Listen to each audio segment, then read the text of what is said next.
Almost everything written about Vlad during his lifetime came from his enemies.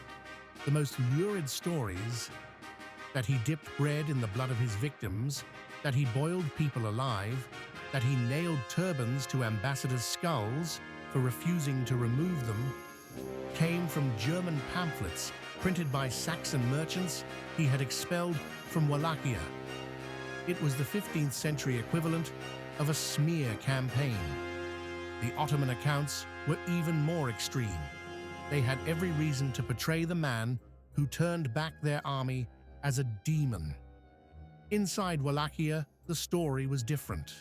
Vlad had reformed the legal system.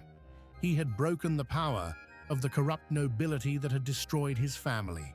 He had defended a small Christian kingdom against the most powerful empire in the world with a fraction of the resources. And Bram Stoker, he borrowed the name Dracula from a footnote in a history book. The vampire myth, the coffins, the blood drinking, the transformation into bats, comes from Eastern European folklore that predates Vlad by centuries and has almost nothing to do with him. Stoker's villain wasn't based on Vlad, he just liked the name. The real Vlad III was executed or killed in battle in 1476 or 1477. The exact circumstances are still debated.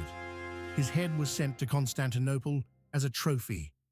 Romania still considers him one of their greatest rulers. History decides who the monsters are, and history is usually written by whoever won. Vlad III impaled tens of thousands of people. That's documented. That's real.